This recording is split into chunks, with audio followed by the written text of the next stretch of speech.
nempel sama leader dan jalankan suami istri. Nah, karena memang kuncinya semua yang kami lihat ya, semua leader besar division itu selalu suami istri dan selalu full time full heart, tidak menjalankan bisnis yang lain. Karena apa? Karena kita merepresentasikan di sini seperti tadi kata JJ ya, bisnis kita itu bisnis miliaran, bisnis besar.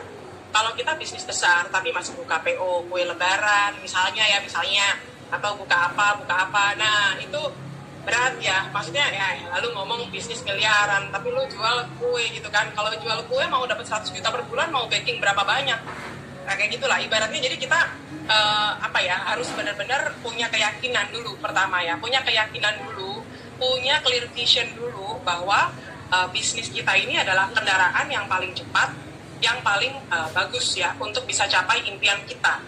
Kan kita kan manusia kan punya akal sehat juga ya, kita bisa, apalagi pasti Rani yakin lah semua tim Brimans kan orang-orang bagus, yang bisa, yang paling nggak minimal S1, lulusan yang baik gitu ya, pernah kerja di tempat-tempat yang bagus. Otomatis kan bukan orang-orang yang ibaratnya hopeless gitu ya, hopeless nggak ada pilihan yang lain, kan nggak mungkin ya. Jadi dengan banyaknya pilihan ini, mana nih menurut teman-teman yang paling masuk akal untuk teman-teman tuh bisa mencapai impian yang paling cepat, sehingga kita bisa punya belief yang kuat gitu terhadap bisnis kita ini. Jadi kalau misalkan ditanya apa yang diajarkan ya sama leader-leader besar kita, satu, berserah pada Tuhan, nggak boleh sombong, itu udah pasti. Kita harus selalu berserah pada Tuhan, lakukan yang terbaik dan berserah pada Tuhan. Kedua, jalankan suami istri. Ketiga, selalu ikut sistem. Ikut sistem artinya apa? Ya nggak jualan yang lain-lain. Kita kalau setiap kali ada training ya, kita ada training tiap hari Sabtu, tiap hari Senin, training grup juga kayak seperti ini ya. Kemudian training unit juga, direct, itu semuanya kita harus ikut. Karena apa? Karena kan bisnis kita ini unik ya. Kalau di luar sana orang sikut-sikutan. Tapi kalau di bisnis kita kan kita harus saling membangun. Kita harus punya positive mindset. Jadi kalau misalkan kita kebanyakan bergaul dengan yang di luar sana, ibaratnya nanti kena racunnya banyakan gitu. Jadi harus sering bergaul sama yang positif. Kalau mau punya income 52 bintang ya bergaulnya sama yang 52 bintang ya kan. Jangan sampai kita pengen punya income 52 bintang bergaulnya sama yang 10 jutaan gitu ya, bergaulnya sama yang 5 jutaan. Terus lebih salahnya lagi kita dengerin sama yang income 10 jutaan, 5 jutaan. Jangan ngedengerin yang income 52 bintang. Nah, itu udah paling salah ya. Jadi memang kunci utamanya tadi sih, harus ikut sistem, nempel sama leader. Di Januari 2021 ini, mau nggak mau tindakan kita harus sama seperti waktu saya mau mendapat nilai A. Kotori bawa buku, di mana-mana bawa buku, belajarnya ditingkatkan. Saya percaya teman-teman juga kalau melakukan itu pasti bisa mencapai Pasta. Saya fokus dulu hari ini ke Pasta karena kita udah lewat 2 bulan ya, 2 bulan, tinggal 1 bulan lagi untuk mencapai 180 juta. Ya, kalau dibagi dengan 3 berarti 1 bulan 60 juta. 60 juta bagi 12, 5 juta. Premi 1 bulan. 1 bulan berapa hari ada? Ibu itu orang masih raih Palembang. 1 bulan berapa hari toh? 30 hari toh, lebih kurang. Oke, 30 hari bagi 5 juta berapa itu? Itu kurang 6 ya, 600 ribu. Berarti 600 ribu 1 hari. Ya, kalau 600 ribu hari, 60 juta 1 bulan itu sudah pasti kita capai. Oke, sekarang kan sudah nggak ada 600 ribu. ASCPX itu kan paling murah, saya yang pernah jual untuk usia muda-muda ambil yang basic itu 900 ribu. Berarti kalau 5 juta bagi 900 ribu berapa itu orang nasi raid? Sorry toh, apa tadi toh? 5 juta bagi 900 ribu. 5 juta bagi 900, 5,550. Berarti 6 orang sebulan teman-teman. 6 orang aja teman-teman. Pertanyaannya, Pak Raja Hasibuan dalam bulan Februari berapa orang ketemu? Biar saya bisa simpulkan. Kita mau hanya 2 orang berarti sehari teman-teman. Itu rumus ininya loh, rumus yang nggak bisa ditawar-tawar. 2 orang sehari, sebulan sudah 60 orang. Dari 60 orang pasti 6 nyangkut. Kita mencapai aspal. Kalau Ibu Widi ada menghubungi, ada bertemu 60 orang nggak di Februari Ibu Widi? Pasti Kalau WA, ada. Bang. Kalau WA ada, Bang. WA ada. Iya. Oke, Follow nanti up. coba kirim saya nama-namanya ya. Banyak tuh setahu kok. Sehat dan baik ya teman-teman ya. Bang Iman mau tetap mengingatkan kita untuk tetap jaga kesehatan ya. Pagi ini saya dikagetkan oleh berita ada teman saya yang cukup dekat juga ya. Saya nggak tahu tiba-tiba lihat di Facebook meninggal teman-teman. Saya konfirmasi ke teman dekat juga, ternyata teman-teman hari Sabtu meninggal dan dia hari Kamis merasa demam sedikit. Sampai Jumat, hari Rabu dia merasa demam sedikit sampai Kamis. Akhirnya Jumat pagi dia dibawa ke rumah sakit,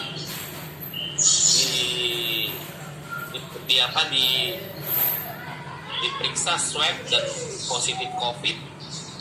Hari Sabtu pagi meninggal teman-teman. Nah akhirnya istri sama anaknya juga di swab, seluruh positif sekeluarga, dan saat ini istri dan anaknya sudah di Wisma Atlet ya. Info dari teman saya. Saya langsung tersadar ya, karena akhir-akhir ini kadang-kadang kita jadi longgar ya ininya ya, protokol kesehatannya ya. Jadi kita tetap harus tetap mengikuti protokol kesehatan ya, karena memang pandemi masih tetap ya berlaku ya, masih ada di negara kita masih berjalan ya. Kita nggak boleh lengah ya. Sekalipun kita bisnis mindset, tetapi tetap kesehatan harus yang utama teman-teman ya. Sampai saat ini kita bersyukur Budiman Family Indonesia ya, semuanya kita dalam keadaan baik dan sehat. Sekalipun ya di awal tahun teman kita atau saudara kita di Medan ada yang terpapar, tapi puji Tuhan semua bisa kembali sehat. Jadi tetap kita harus jaga kesehatan. Oke Mas Malik mungkin boleh ditampilkan dulu yang weekly kita, kayak yang weekly yang sudah closing di minggu kedua di Februari Mas.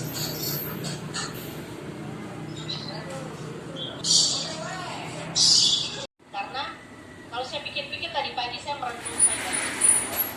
Ternyata saya itu udah lama loh di industri ini, udah di Allianz tuh hampir dari 2005 ya.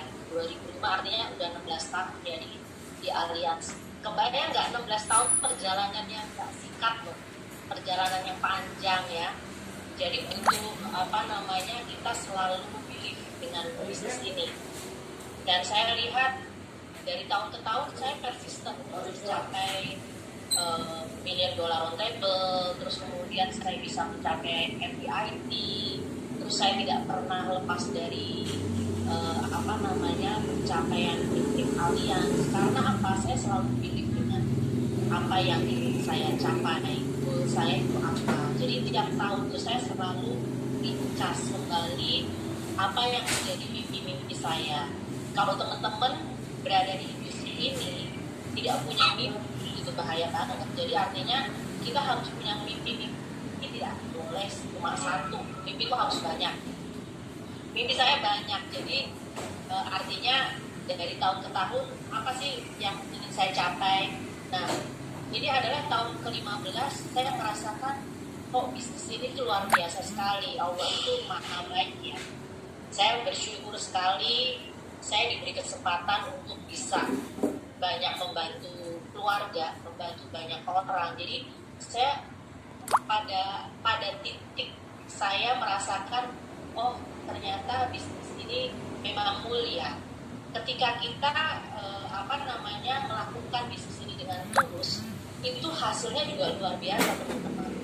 Jadi kita selalu setia dengan bisnis kita. Jangan kita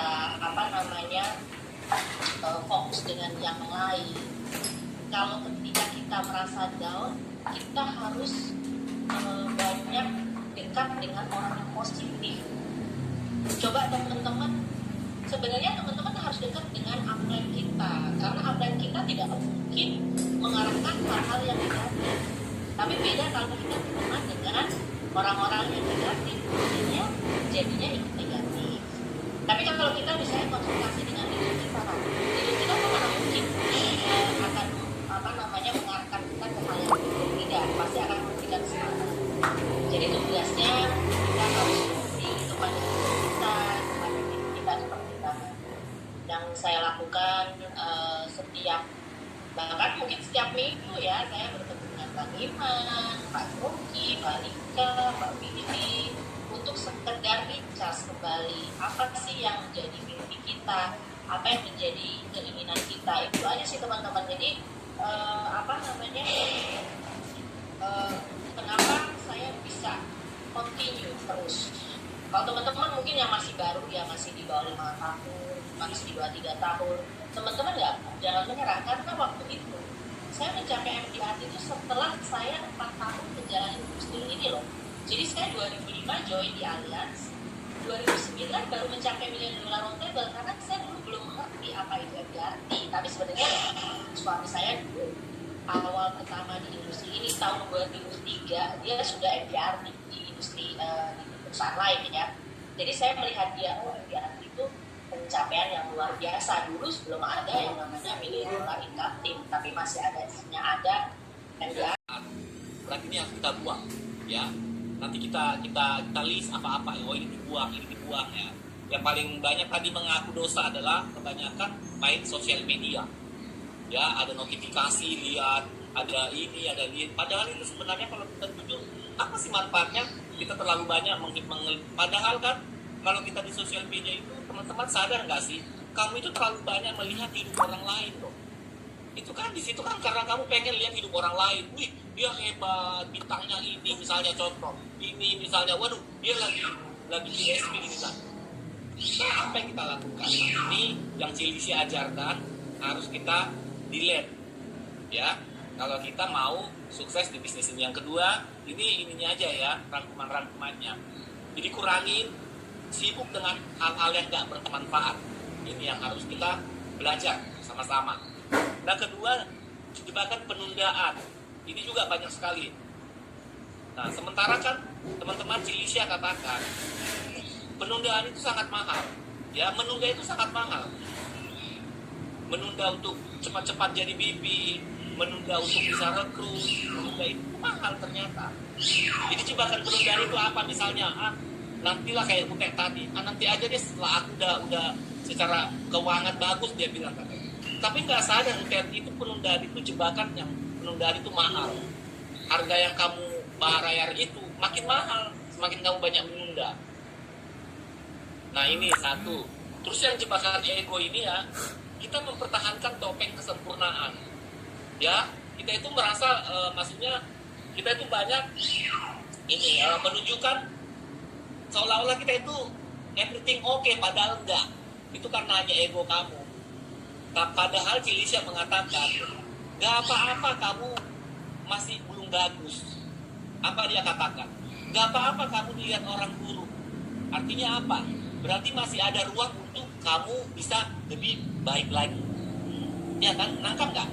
Jadi kalau kita misalnya dalam keadaan buruk, ya berarti masih ada ruang untuk memperbaiki hal yang lebih baik. Jadi so what gitu. Jadi jangan ego itu kamu pertahankan, aduh, kayak Utet bilang tadi, saya itu masih ini merasa nggak layak, nggak mampu, nggak pantas ngomong ke orang segala bla bla bla bla. Nah, itu kita hilangkan ya. Jadilah dirimu ya. Nah, karena kekuatan kelihatan buruk berarti masih ada ruang yang bisa kita perbaiki. Jadi jangan don't worry terlihat buruk, misalnya belum pintar kalau sharing pakai tabung, nggak apa-apa, lakukan aja karena memang itu hal-hal yang masih kita harus perbaiki. Ya, nah jebakan pemicu itu yang tadi, yang juga saya juga sampaikan. Kamu sering sekali terobsesi dengan orang lain, kamu lupa dengan diri kamu, lupa dengan tim kamu terlalu amazed dengan tim orang lain. Wah, hebat dia ya, dalam setahun 7 BP loh, apa yang kita lakukan? Sehingga kita lupa untuk memikirkan diri kita, apa yang ada di diri kita. Ini hati-hati loh, sering loh terjadi loh. Kamu terlalu banyak, wah hebat loh dia, hebat loh, Bang Iman hebat, ketahui ini dia. Tapi apa yang kamu lakukan misalnya? Nah, ini jebakan juga ternyata teman-teman. Nah, Cilisya kemarin ngajarin kita. Nah, ini Bu Ratna udah ada. Mbak Ratna udah bisa wifi-nya Mbak Ratna. Mbak Ratna.